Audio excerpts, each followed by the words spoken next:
You ask Tiger to solve. This deals with linear equations with one unknown. The final result is u=3/2. Let's solve it step by step. Simplify the expression. Expand the parentheses. Simplify the arithmetic. Group like terms. Combine like terms. Group all constants on the right side of the equation. Add 6 to both sides. Simplify the arithmetic.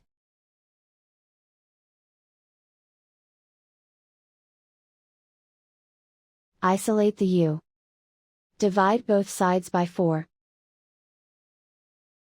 Simplify the fraction. Find the greatest common factor of the numerator and denominator. Factor out and cancel the greatest common factor. And so the final result is u=3/2.